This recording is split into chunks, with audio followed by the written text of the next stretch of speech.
cannot remove me without, I need letters written to me. Accord me a hearing. After according me a hearing, now give notice to the Speaker. The Speaker will tell me within 3 days, you cannot remove me in the morning. I have been a member of this committee and I cannot remove in the manner in which you want to remove me. In a tense moment in Kenya's parliament, Honorable Ngogoyo clashed with Majority Leader Kimani Ichung'wah after being removed from the Parliamentary Committee on Health. Ngogoyo strongly refuted allegations of misconduct, accusing Ichung'wah of orchestrating his dismissal for personal and political gain. The heated exchange drew attention from fellow MPs, with some voicing support for Ngogoyo's claims, while others defended the leadership's decision. The Speaker was forced to intervene and restore order, but the incident has sparked intense debates on the transparency, accountability, and political dynamics within parliamentary committees. Don't be so presumptuous that whenever you want to speak, you will speak. What is your point of order? Thank you, Mr. Speaker. I rise on Standing Order 216. Mr. Speaker, Standing Order 216-2 provides that a member appointed to a departmental committee at the commencement of a parliament at any other time during the term of parliament shall, unless the House resolves otherwise, serve for the term of the parliament, subject to Standing Order 217. Mr. Speaker, Standing Order 176. Standing Order 176, Mr. Speaker, provides the criteria, Mr. Speaker, of the discharge of a member from a committee. Mr. Speaker, I have been a member of the Departmental Committee on Energy, Forestry and Mining. Standing Order 176 provides that a party may discharge a member from a select committee after the member has been accorded an opportunity.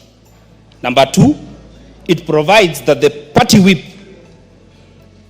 of the party that nominates a member to a select committee shall give notice in writing to the Speaker with the intention of discharging that member from that select committee. And number 3, most important, the Speaker shall, within 3 days of receipt of the notice under paragraph 2, inform the member. Mr. Speaker, I am a member of the Departmental Committee on Energy or on Environment. And Mr. Speaker, if I have been removed, the standing orders provide that 176 shall apply on Standing Order 216. It is even written there. Mr. Speaker, you cannot remove a member from a committee. I am not in the list on the Committee on Environment, Forestry and Mining, which I was nominated to at the beginning of this parliament. Mr. Speaker, even if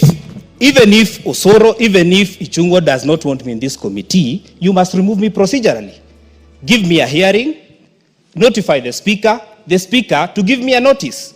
Mr. Speaker, it will not be in order to continue with whatever is happening here, because it is okay to remove me. It is within the procedure and rules. These standing orders, Mr. Speaker, you are one of the creators of these standing orders. I have used them for the last 12 years.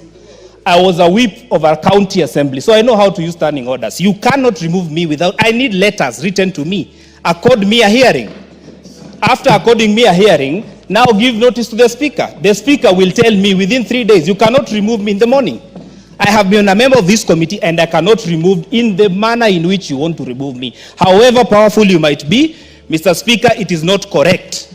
Whatever has been tabled before this House, Mr. Speaker, is kangaroo, it is null and void, it cannot operate, because they are standing orders and the procedure and rules of this House, the traditions. When Mheshimiwa Kimani Ichung'wah, when several honorable members were de-whipped from committees, the Honorable Wangwe, who is the immediate former whip, wrote letters to specific members. And apart from that, the communications were done directly to the Speaker. So, Mr. Speaker, I cannot be removed from and the Speaker cannot oversee my removal from a committee, a departmental committee, without me being discharged by my political party. And Mr. Speaker, because you are the Solomon of this House, kindly do not proceed with this motion in the state that it is, and it will be a procedural wrong. This is the making of Kimani Ichung'wah, which cannot work in this assembly. Thank you very much.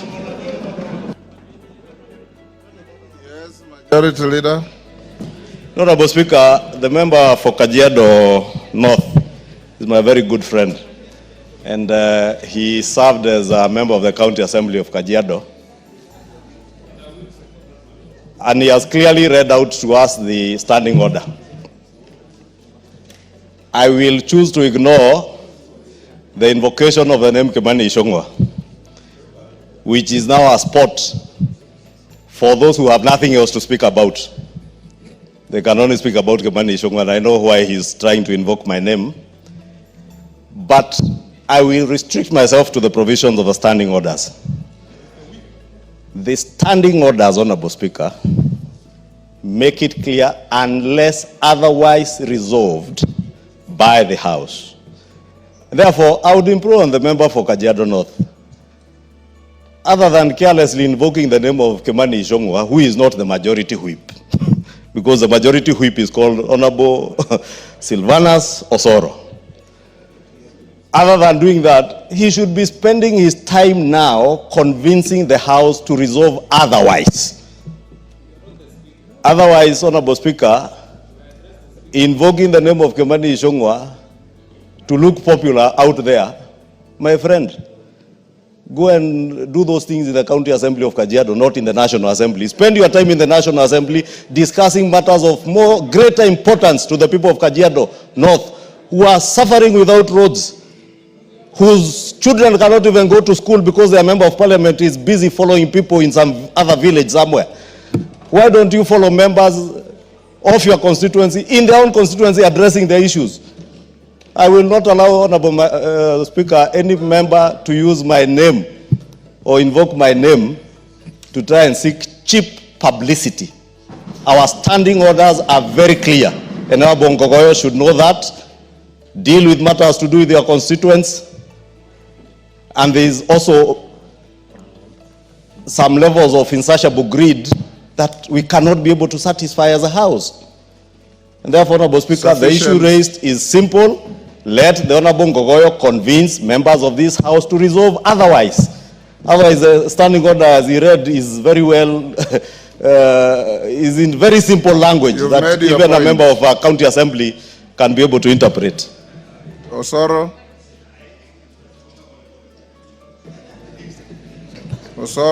Honorable Speaker, thank you very much. Honorable Speaker, when I moved this particular motion, I did indicate that coming up with a list of committees in any particular committee, Honorable Speaker, is not very easy. The movement of one to the other affects another.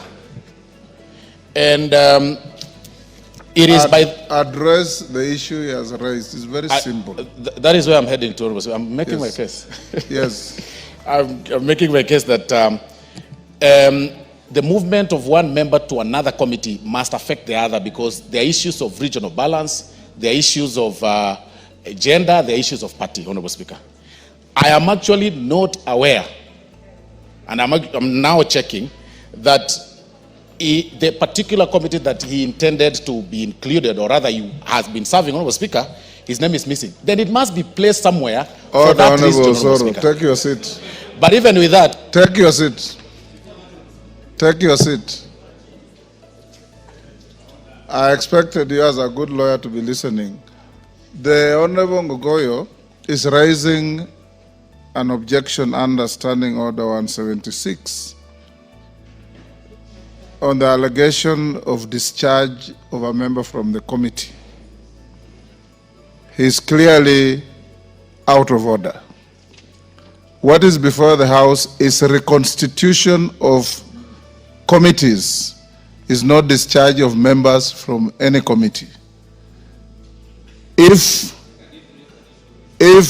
you looked at your standing orders very well, we are dealing with reconstitution of committees, and it's up to the House to resolve that the list brought by the whips is voted for in the affirmative, whereafter committees will be reconstituted, or voted on in the negative, whereafter I'll send them back to the drawing board to reconstitute the committees.